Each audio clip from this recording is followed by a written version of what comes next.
This is the part I can't edit, Allie. Okay, here we go. We're good. Welcome to How's Things, everybody.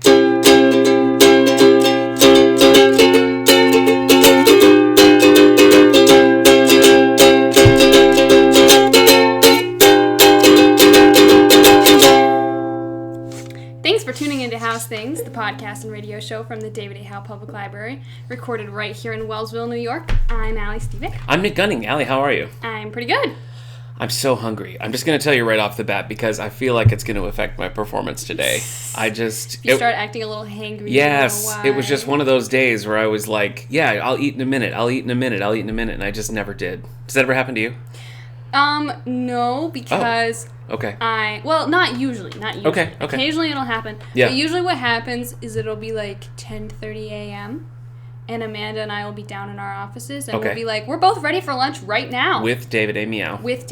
Don't forget. David A. Meow. Okay. Who I sometimes allow to sit on my lap while I eat lunch. Oh. Depending what I'm eating. He behaves? Sometimes he behaves. If it's like a salami sandwich, he might be like, this is the best thing ever, I must eat it. But if it's like pasta or something, he's just like, I'll just sit here on your lap and let you eat. He doesn't want a carbo load. I guess not. Sits so heavy. I guess not. Heavy. Usually it's like 12 p.m. is like the longest I can hold out before I eat lunch. So yeah, I'm definitely hungry. I just keep letting things get in my way is all. So anyway, we're not going to be talking about our eating habits, so that would be a fun topic sometime. Just talk about the weird... Are you a late night eater?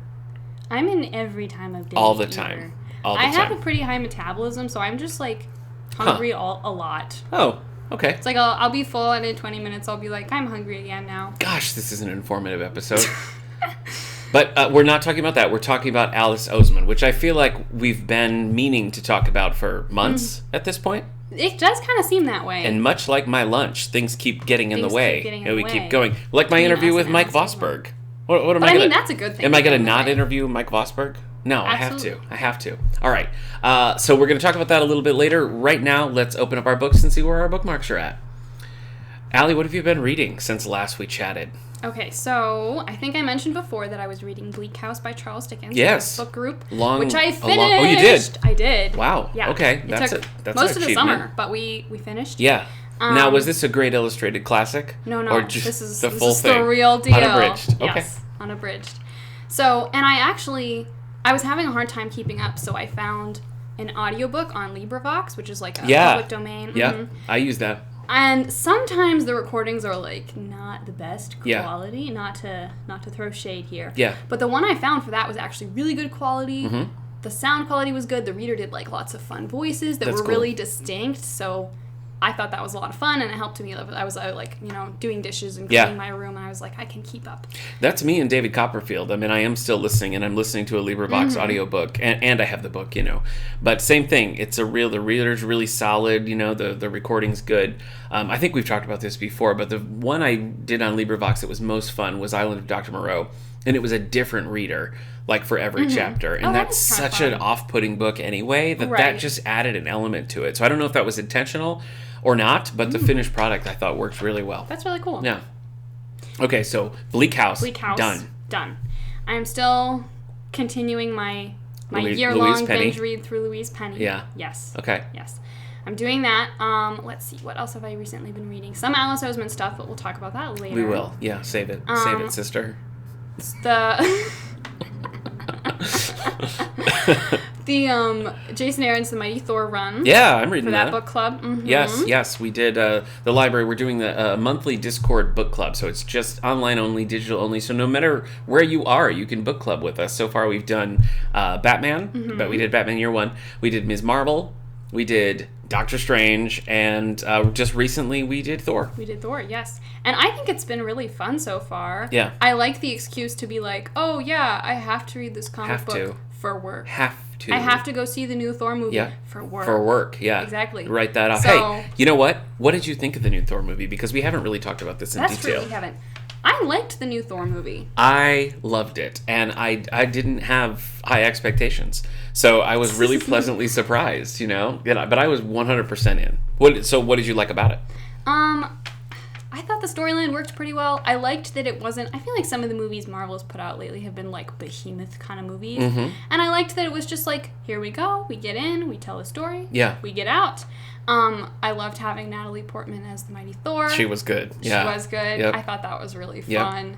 So... The goats, obviously. The goats were fantastic. I know fantastic. You love those goats, yeah. Yes. I like... A goat does it for me. I bought that soundtrack digitally, like, the next day. I just loved the music in that movie. So I thought it was a ton of fun. I thought the humor landed just right. It was one of my favorite Marvel movies of the recent crop, I feel like. Because as you know, Doctor Strange was thumbs down. That was definitely a thumbs down. We hated it so much we did a whole episode on that. Just that. No one asked us to. But we felt it was required. It was like the meme where it's like everyone in silence, silence me. We're gonna do a whole episode about how much we didn't like Doctor Strange episode. That's true. Yep. Yeah. So what else? Anything else you got on the watch, reading, anything like that list? Let's see. I started the second season of Only Murders in the Building over on Hulu. Yeah. It's been delivering so far, I would say. Okay. Holding up to the first season. I gotta get back to it. I don't know. It wasn't clicking for me, but I need to watch it. I need to watch it. Okay. So what else? I've been reading a little bit of the Savage She-Hulk. Yes. Which has been fun. Yeah. Especially because I feel like it's an older style than a lot of the comics that I've read, so it's kind of fun to like get some different style. Going on in my comic book. I know, it is. So I read like the John Byrne stuff from the 80s when I was a kid, and then I kind of revisited it recently, and we have it in the collection. You can check it out. So that was a She-Hulk I was more familiar with. So when I went back to that, you're reading Essential She-Hulk, right? That the big, I believe thick so. collection. Yes, it's the big, thick collection. When I went back to that, I was kind of surprised at just how different it was. And I was talking a little bit about this with Mike Vosberg in the last episode. But it's funny how much it focuses on the lawyery aspect of it versus like the She-Hulk-ness. It's kind of a 50-50 split. And you're right, it does feel like an older kind of storytelling, but I still think it works pretty well. Yeah. Yeah, it's a good time. Our next digital book club is going to be on She-Hulk, so we'll talk a little bit about everything. We'll talk a little bit about the show. We'll talk about the Savage She-Hulk. We'll talk about the Byrne run, and really any She-Hulk people want to talk about. Fair game. Bring it. Oh yeah. Yeah. Did you watch the first episode of Savage She-Hulk? I haven't gotten to it. I watched it on the day it dropped, and it was pretty cool because Mike Vosberg got a shout out at the end in the special thanks. Yeah, so I was like, hey, we know him. We were just talking to him. So yeah, the show is fun. Not what I was expecting. So I had a bit of I had to make some mental adjustments. My wife was like all in, 2 thumbs up for her, and I feel like I'll get there because I like everybody involved, and I think I like the tone they're going for. I was just expecting something different. So the bait and switch. Yeah. We recently started a show called Moonhaven on it's an AMC show, and it's cool. It's a sci-fi show, and the basic premise is, the Earth is falling apart. Can you relate to that? A little bit. Okay. A little bit. So the Earth is falling apart, and so they set up a colony on the moon, and the objective of the people on the moon with a specific AI that's kind of adapting to human behavior and coming up with suggestions on how to fix it. But the purpose of the moon colony is to be like create an idyllic society where we can kind of regrow the Earth and make the Earth viable again. So I'm going to say that sounds like the start of like every dystopian novel. Yeah. So is that how this goes? Well, I've only watched the first couple episodes. Okay. So we have yet to find out if it's going to be like the dystopia. Yes. And it the very first scene is a murder. Oh. So you know right away. It's not a spoiler because that's the premise. That's how it starts. There's a murder early on, just as the moon colony and Earth are set to reunite. A series of murders starts, and then it's kind of like, wait a minute. So I like it. It's hitting the right marks for me in sci-fi, and also is serving as a pretty satisfying mystery. So I'm pleased. I'm pleased with that so far. I've been reading I've been in a Robert B. Parker kick, which is nothing new, but I've read a bunch back to back recently, just because it's just such comfort food. I just love his writing. I love those characters. But I think we talked about back when I finished the Jesse Stone series. Robert Parker, I think he wrote 9 and then passed away, and the series was continued under other authors. So I read the first book by a new author. It's written by Michael Brandman. It's called Killing the Blues. It's a Jesse Stone novel. And it... Right away, I started reading it, and it was not a situation where it was like, you wouldn't even know. It's obvious that it's a different author. But I feel like I feel like it's more in the narration, because Robert Parker's style is very sparse and very clipped, very very witty. It's right to the point. And while I felt like this writing was still good, it was much more explanation, less dialogue heavy. But I think the thing that made it work was that the characters were right. Okay. You know, the style and the tone of the characters, and even the dialogue, I felt was pretty good, but it's just clearly a different writing style. All that to say, I miss Robert Parker, but I think I could make that transition okay. And then I read a classic Spencer novel called A Savage Place. Didn't really click for me all that well. I just wasn't particularly interested in the mystery this time. But the end was very atypical. The character is usually very much cool and calm and in control. And throughout this book, things just continue to go sideways. And so, while I didn't love the book, I did enjoy seeing Spencer have to sort of struggle and try and keep up, because that's usually not where the character is. I'm currently reading a book called Hurricane Girl by Marcy Demansky. It's about a woman who kind of sells everything and buys this beach house in North Carolina. She buys it at an auction, and then it's destroyed by a hurricane, like, instantly. Oh, no. And that so is pretty rough. more things happen in there, but I don't think I can say anything without it being spoilery. So that's where I'm at in Hurricane Girl. And then I'm reading a Star Wars book, Shadows of the Sith by Adam Christopher. Have you read any Star Wars anything? I read Bloodline by Claudia Gray. Claudia Gray, that's right. I believe that is the one and only Star Wars book that I've read. I didn't particularly like Bloodline. Did you like it?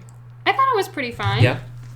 Claudia Gray has a lot of YA Star Wars. She's got one called Lost Stars. And I haven't read the novel, but it was adapted into a 3-volume manga series, and that was great. She also has one just called Leia, Princess of Alderaan. And there is a YA novel and a manga, and I've read both of those, and that's a lot of fun. So you might like those better. It's possible, yeah. Bloodlines, I recall, was pretty, like, political heavy, not super exciting.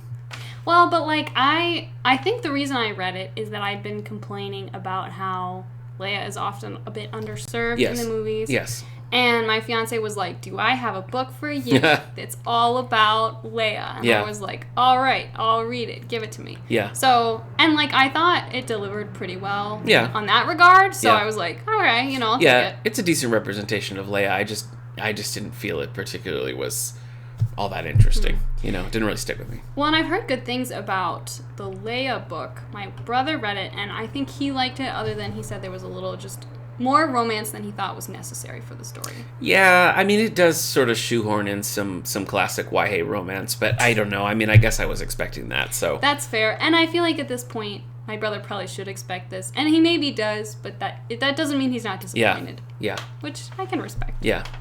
I think, actually, the manga for that one is maybe even a better representation of the story. So it's cool. I know we have it here, too, so you can stop in and check it out.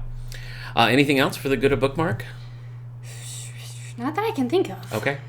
All right, then let's move on to some book news. Let's take a look at the New York Times hardcover fiction. All right, so these are the top 10 books from August 28th, 2022. Number 10, we have Shattered. This has been on the list for 4 weeks. It's by James Patterson and James O'Born.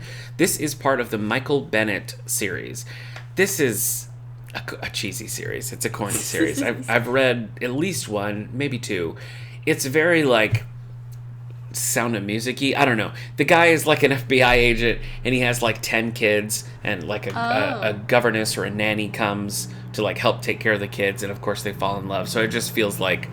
See, I was looking at the description and I saw the word FBI. Yeah. So then when you said it's Sound of Music-y, I was like, what? Yeah. But then the more you describe it, that does sound kind of Sound of Music-y. It's like, what if The Sound of Music instead of a musical was a like police procedural? I mean, these are truly the questions that keep us up at night. Were you ever in The Sound of Music? I don't think so. But everybody does The Sound of Music all the time. We were just talking about this. I know. I played Captain Von Trapp when I was 17. Oh, yeah? Do you want me to play Edelweiss on the ukulele? Yes, I do. Hold on a minute. Anyway, Shattered. The 14th book in the Michael Bennett series. Wow, 14.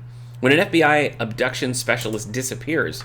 Oh, he's an abduction specialist and he disappears. That is kind of what we would call dramatic irony. Wow, Bennett goes outside his jurisdiction. They're always doing that. They're always going rogue. Number 9, 6 weeks on the list. Tomorrow and tomorrow and tomorrow. Right there. I'm in on that title. I mean, I have to say, it does what it does. It's a good time. It's a good time. It does what it does, you know? Gabrielle Zevins, the author here. Two friends find their partnership challenged in the world of video game design. Huh. Wow. I don't know what I was expecting, but somehow it wasn't quite that. Do you think you and I should design video games? Of course. Okay. All right. The real question is, why haven't we already? I know. Well, I think we've just been so busy. That's true. Summer reading program you haven't and eaten everything. Lunch, so, That's priorities. True. Yeah, and my office is a mess. Forget about it. Number 8, 2 weeks on the list. Wrong Place, Wrong Time by Gillian McAllister. A mother who witnesses her son murder a stranger finds her days are going in reverse and seeks to use that to alter events. Interesting. Days are going in reverse kind of got me. It is an intriguing premise. Yeah. Huh. Okay. All right. Oh, and it looks like it's a Reese Witherspoon pick, so, I mean, in that case. There you go. I trust my literature coming directly from Reese Witherspoon. That's the only way. Number 7, 11 weeks on... I almost said chapter 7. What a fool. What a fool I was. 11 weeks on the list. Sparring Partners by John Grisham. 3 novellas, Homecoming, Strawberry Moon, and Sparring Partners. Okay. All right, whatever. He's got a new book coming out. The Kid from Biloxi, I think it's called, coming out in the near future. Number 6, 5 weeks on the list. The It Girl by Ruth Ware. Have you read Ruth Ware? I don't think I have. The Woman in Cabin 10. Does that ring any bells for you? I mean, the title sounds vaguely familiar. Oh, it was it was in like the eye of the storm that I feel like Gone Girl kind of brought out. Okay. When you had like Girl on the Train, The Woman in Cabin 10. That A.J. Finn one, Woman in the Window. There was a lot of books that were kind of like damaged heroine solves mystery, and that's what this was. She was also drunk, which was another big thing going on at that time. Okay. But The Woman in Cabin 10, probably the most popular. I've read several of her books. My wife's the bigger fan, but neither of us have read this. A decade after her first year at Oxford, an expectant mother looks into the mystery of her former best friend's death.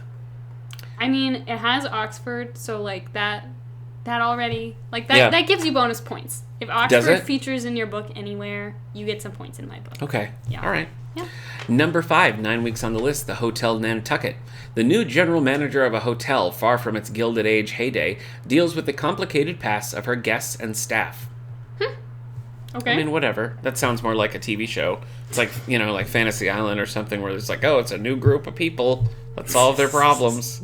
I don't know. Have you read Ellen Hildebrand? I have not. I've only read her. I want to say her. I think it's Probably. I've only read her Christmas books. Number 4, 4 weeks on the list. Portrait of an Unknown Woman by Daniel Silva. The 22nd book. Wow. In the Gabriel Allen series, Allen becomes an art forger to uncover a multi-billion-dollar fraud. Now, do you think he actually becomes an art forger, or do you think he just pretends takes to be on the persona of an art forger? Because if he learns to be an art forger just for one job, I have to say props. Hats off to Gabriel Allen. Wow. If he's that talented, maybe just be an art forger. You know what I mean? It's just. I mean, there's something to that. I guess. Number 3, new this week. Ooh, The Family Remains by Lisa Jewell. Mysteries involving a decade-old cold case, a murder in France, and a woman's return to London are connected. They're connected. Okay. They're connected in some way. You probably heard those things and thought these are separate, but in fact... sometimes these like one-line little hook sentences, I'm like, oh yeah, this tells us so much. And other times I'm like, what even just happened in those like 20 or so I don't know. And the cover gives you nothing. It's not really helpful, so I don't know. 5 weeks on the list here at the number 2 book is the 620... Sorry I said that like Yoda, but it's number 2, 5 weeks on the list. The 620 Man by David Baldacci. When his girlfriend turns up dead in his office building, an entry-level investment analyst... An entry-level investment analyst delves into the halls of economic power. Standalone? Maybe it's a standalone. I feel like Baldacci has been like all in on like King and Maxwell or The Memory Man. But this seems like a standalone. Here's a weird one. Number 1, new this week. Heat 2 by Michael Mann and Meg Gardner. New adversaries confront returning characters in situations set before and after the events of the film Heat. I have some questions. I have a lot of questions. Have you seen Heat? No. I mean, I know what it is. I haven't not seen it. Is that based on a book? No, because it says after the events of the film. Or Heat. Is there like a novelization? Well, there's probably weird. So it's a book sequel to a movie. But it sounds like Yeah. But it's set before. Before and after. Before and after. Yeah. It's Heat 2. This is blowing my mind. And I feel like it should be Heat 0 and Heat 2. Should we commit to watching the movie Heat and then reading Heat 2? We'll think about it. You seem reluctant. You got a lot on your plate in the next couple of months, so I don't blame you if you don't want to dive in.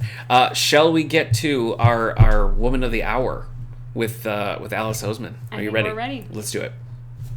I have some facts to hit you with. Are you ready? I am so ready for facts. Okay, here we go. Alice Oseman got her first publishing deal when she was 17, and at her time of recording has published 4 novels, 2 novellas, 4 graphic novel collections, with a 5th on the way. She's a winner of several awards, including the Inky Awards, United by Pop Awards, a Goodreads Choice Award, and a Bookseller Award. I was introduced to this author. I heard Heartstopper when it was like becoming popular. Mm-hmm. That one kind of like I knew what it was, but I hadn't read it.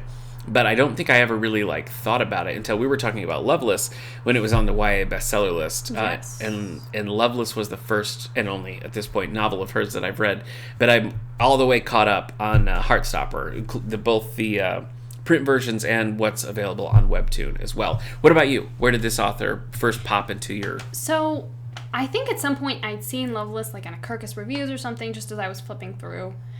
So I was vaguely aware that existed. But then... when I really started to notice it is when, again, the Heartstopper kind of popularity started to rise, and I was, like, seeing things about it online and on, like, TikTok and that kind of thing, and I was like, well, I'm kind of curious to see what all the hype is about. Mm-hmm. And so when our copies arrived to be added into the collection, I was like, rather than, like, actually putting this on the shelf for other people to read, I'm going to immediately take it and read it myself, which I would feel guilty about, it's except an abuse for the of fact power. that It's a classic abuse of power, yeah. But I read it in, like, 2 hours and then just put it back. Okay. So I don't feel that bad about it. I guess I thought that you would have bumped into this on Webtoon. But no, you didn't? I didn't, actually. I'm a little surprised that I didn't. So are you, like, not hip? Maybe? I can't keep track. I don't know. Okay, so you didn't read this on Webtoon. I did not read this on Webtoon. Okay. I read this in print. Okay. So I pretty much binge read the whole series in one weekend. Mm-hmm. And then I, very shortly thereafter, watched the first season of the Netflix show. Right, there's a Netflix show. Yes. How is the adaptation? I think it's a pretty good adaptation. Yeah. And I'm under the impression that Alice is fairly involved in the adaptation, which I think is probably a big part of why it's so good. So I did read it on Webtoon, and as the show was like in development and stuff, there was little like sort of mid panels and explanations about it, and she kind of stepped back from the comic a little bit to focus on that. Mm-hmm. So yes, I think you're right. I think she's an integral part of that, rather than just they're adapting the books, without her. So that's cool. I mean, that usually means that they're more true to what you'd expect from the page. For sure. And so I'd say if you read Heartstopper, you liked the graphic novels, I would totally recommend the show. Yeah.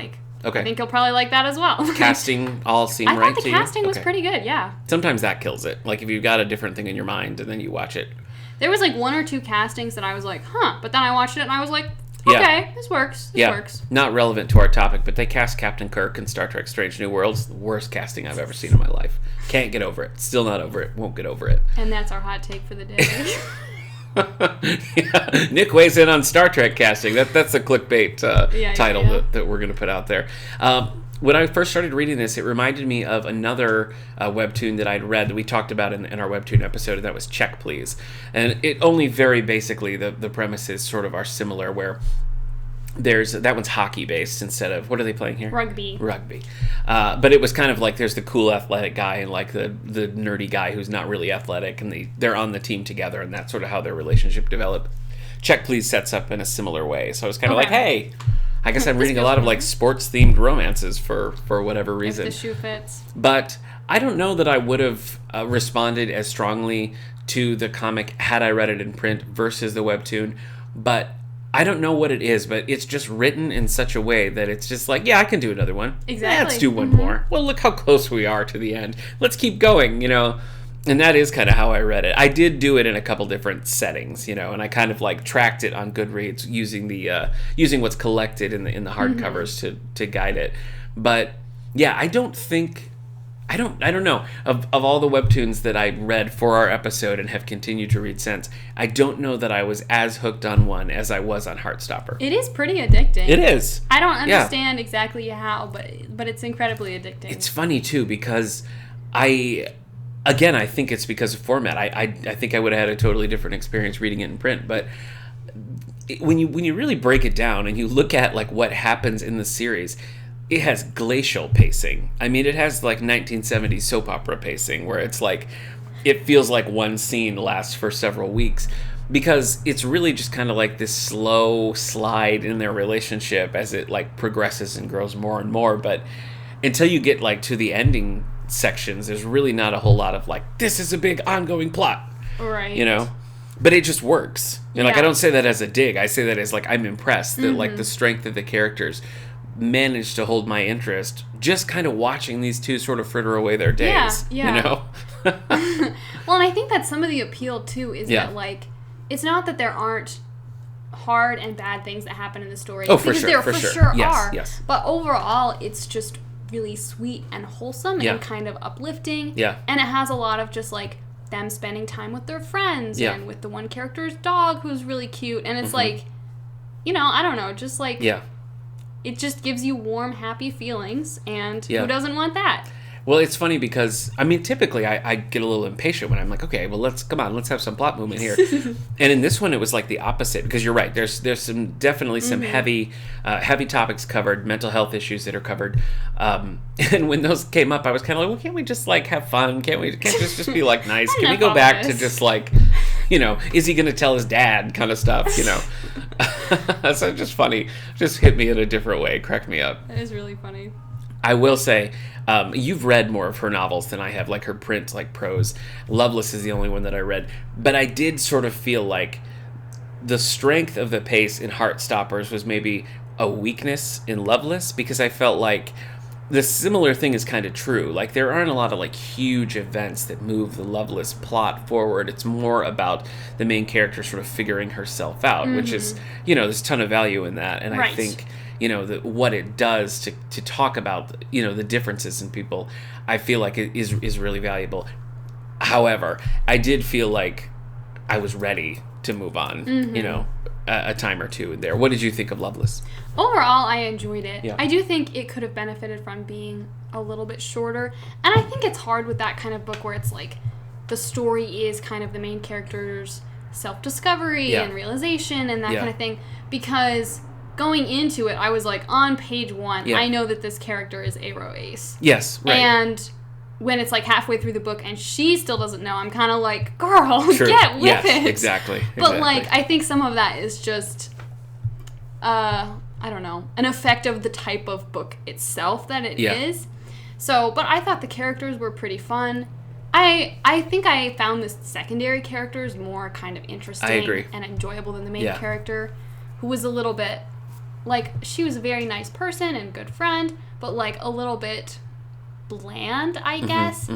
And so a lot of the secondary characters were more like, they had things going on and they're colorful and they have, you know, like more like they're running around doing stuff. And so I think I gravitated toward them a little more. I remember in a past episode you were talking about how part of the reason, like, the things you didn't like about the book was because you were having, like, flashbacks to your, like, bad or indecisions. Right? Well, yes, because, like, it's, like, it starts out at the end of high school, and then it goes to their freshman year of university. Yeah. And it's the main character and her roommate. It kind of follows them. And the main character is sort of, like, shy and kind of receding and, like, wants to make new friends in college and also, like, meet a guy who she's going to fall in love with. Except that doesn't happen. Spoilers. Right. And meanwhile, the roommate is, like, super outgoing and colorful and gregarious and goes to all these parties and hangs out with all these people who don't actually know her. And I feel like that dynamic is a lot like me and my roommate freshman year of college. But I was the, like, outgoing, makes a lot of friends who I don't actually know that well person. And I feel like I didn't make nearly as bad choices, TBH, as either of the characters did. I like to think. But it did have some of that tone, and because they did make so many choices that I was like, why would you ever do this? That's the thing. It was, like, just a little bit, like, stressful to read, of just like, stop it. Well, yes, but my point in getting that there was, I feel like, while she does do some frustrating things, they all seem very genuine and believable for, like, you know, early college. Like, that's just true. The place you're at in college is not, it's not a great place. Yeah. I mean, in hindsight, you kind of look back and you're like, what was I doing? What was I thinking? And I do feel like the book captures that well. And I feel like also some of my boredom with it is also maybe speaks to my preconceived ideas about like what's going to happen or what it's going to be like, because it's kind of the book is a romance still, I would say, only that's not something that she's interested in. Like, she's interested in the concept of romance, and she has more like a quasi romance, like, that is friendship. Right. Right. And I think that's all like really interesting in hindsight. But while it was going, I kind of like wanted stuff to happen, Yeah. But I realized like the whole point is that it's not going to. Right. Yeah. And it was so very like interesting. I hadn't really read anything quite like that, so it kind of changed the way I was thinking about it and thinking about the characters in hindsight too, which again I think is a super valuable thing for a book to do, to kind of challenge you in that way. Yeah. And I thought it did a pretty good job of introducing the concepts of asexuality and aromantic. Yeah. And like kind of fleshing out some like, here's one and here's the other, and you can have both, or you can just have one, and giving some kind of different examples. Yeah. So in terms of like the general kind of educational value, I thought it did a pretty good job. Yeah. So. Yes, and I think too, like a couple of times I felt like, because I was listening to this on audiobook, which again changes the perception as well, because you can kind of get through things quicker when you're reading. There were segments where I was like, okay, we've covered this, let's move on. But I feel like for the most part, it never really felt like a PSA or something. It never felt like, let's stop having a narrative and I will just explain this to the reader directly. Right. Yeah. And sometimes that is the way it comes across. And that it just slams me out of it every time. And this, I don't think, did that. So yeah, I felt pretty positive about the book. Like with, I think I would probably 3-star it. You know what I mean? Because like it was entertaining. I wasn't like objectively bored, like while it was going on, but I was just kind of like, okay, I like Heartstopper better. That's fair. I mean, Heartstopper, like, is pretty good, so that's a lot to live up to. And I kind of wondered too, like, what would this have been like as a webcomic versus a novel? Yeah. Because I think some of the things in there might have played a little bit better in that format too. Yeah. So I don't know. I think it would just be fun to see as a webcomic. Like, there's so many. Yeah, it's not too late. Yeah, it's not too late. Wink, wink, Alice Oseman. She's busy. That's true. That's true. But, like, I think especially some of the scenes where there's, like, the way things are described, I'm like, it would be really cool to see drawings of that. Yeah. So maybe at some point we'll get some kind of a graphic adaptation. That would be cool. That would be cool. One of the things I noticed, like, towards the end of Heartstopper, where she's focusing on the show and stuff and it slows down, there was a whole series of guests. Have you read these? There was a bunch of guest authors doing a little, like, one-off Heartstopper story. I don't think I have. Okay. I don't think they're collected. I think they're just on Webtoon. I'll have to dig into the Webtoon version. But one of the ones was written by Lauren James. Lauren James, who wrote the Loneliest Girl in the Universe. We had Lauren James back on the All the Book show. We interviewed her about that book. A lot of parallels between her and Alice Oseman, both published very young and continuing to have popularity and success. Loneliest Girl in the Universe is a great book. I think you'd really like that. But I just thought it was cool to see some other people kind of stepping in and seeing different takes on the characters in there too. I feel like that was a really unique thing to do, to kind of keep Heartstopper going while she'd stepped away and give you some different looks and perspectives. So I would, I'd say check that out. Yeah. What else have you read by her? So I've also read Solitaire, which is her first novel. That's the one that she got the book deal for when she was 17. And that is connected to Heartstopper. It is. Yeah. That is about Tori Spring, who's Charlie's sister. Yes, right. So, which I thought was really interesting because I obviously read Heartstopper first, and so I had in my mind that Nick and Charlie were the main characters, and that Tori was like a secondary supporting character, and a really cool one, who every time she showed up, I was like, I don't know what's going on with this girl, but she's great. And then I was like, oh, there's a whole book about her. That's cool. And then I was like, wait, this one came first? What? Mm-hmm. And so that's the one I read most recently. And it was really interesting. Sorry, what is that one called? Solitaire. Solitaire. Okay. Yep. And this one has more plot going on. So if that strikes your interest. Okay. All right. It's funny that you say, that about Tori, because I did sort of feel like whenever she showed up, she had a lot of, like, weight to her. She felt more developed than, like, a character with that size of role in a comic really should. Right. So it's kind of funny that, you're kind of bringing with you like a novel's worth of character development, and somehow that kind of makes its way across. Yeah, well, and there's this bit, and I think it's like the 4th volume of Heartstopper, where there's just kind of this comment about like, oh yeah, Tori cut her hair. Also now she has this friend named Michael Holden. We don't really know what's going on there. Yeah. And it just kind of keeps going, and I was like, what? Like, this is kind of a weird thing to just like pop up. No, I noticed that too. It did. That's what I mean. It kind of felt like she just had stuff going on that wasn't really part of Heartstoppers. So Solitaire is all about Tori and how she meets her friend Michael Holden, etc. And how she gets the haircut. That's mentioned at the beginning. Okay. There are some details about how she gets the haircut at the beginning, if you're dying to know. Yeah. So, but I thought it was pretty well written. I was impressed, especially given that it was the first one, and she wrote it when she was 17. Like a teenager? Yeah, it's like the Mary Shelley effect. Yeah, I was playing Captain Von Trapp when I was 17. I don't know what I was doing when I was 17. Yeah. I was in college making bad decisions with You were in college roommates. at 17? I started freshman year at 17, but I turned 18 shortly thereafter. Right, okay. So, all right. There you have it. Yeah. Anything else? So I read that one. There are 2 novellas that are connected to Solitaire, which I also listened to on audiobook. There's This Winter and there's Nick and Charlie. And I thought both of those were also pretty fun. Nick and Charlie takes place, I think, after the 4th Heartstopper book. Yeah. And it touches on some of the same content, but I actually kind of liked how it did some of that content more than the 4th Heartstopper book. Yeah. I felt like the 4th felt a little bit like a summary in some ways. Yeah. That was definitely my least favorite. There was there was some clunkiness to it that I don't think the earlier stuff had. And I think some of the reason that might be is because there's other books, like her prose books, Solitaire and the 2 novellas kind of happened slotted in some of those portions. Yeah. And so I think the idea is that like she didn't want to do all of the same stuff in Heartstopper. That makes sense. But so I thought those were fun to kind of fill in some of the gaps and just short, quick reads that just gave really nice character moments. So yeah. Cool. So I recommend those. Okay. Good time. Is this an author that you think you're going to follow? Like, is this just going to be kind of added to your list of when new things come out? I think I'll definitely keep an eye. When new things come out. Yeah.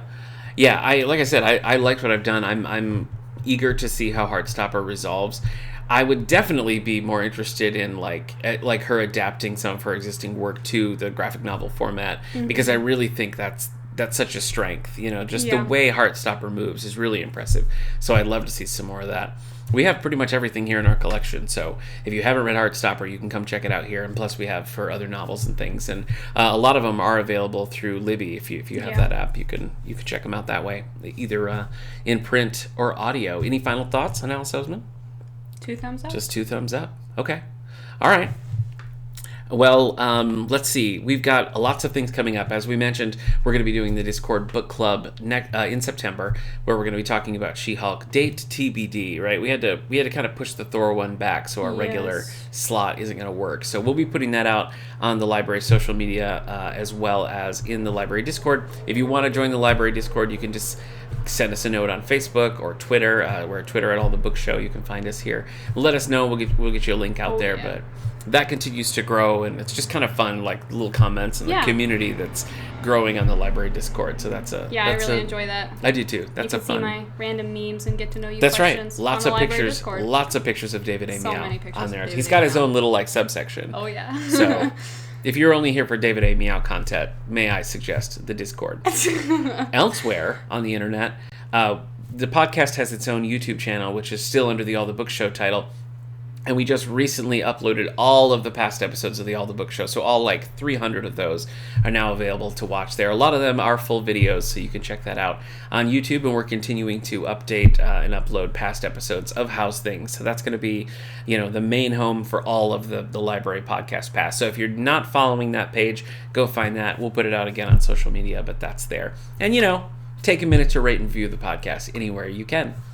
Next time around, it's going to be Star Trek Day, so we're going to be talking some Star Trek here on Howe's Things, and we got a lot of fun things planned in the future. Allie, any teen programs you want to give a shout-out to? I know we're kind of wrapping up summer, going into the new era of school-age things. I'm trying to think what's coming up, because I don't have my calendar on hand. It's my fault. I know. You just asked me one of those surprise questions again. You didn't have to agree so quickly that it was my fault, but okay.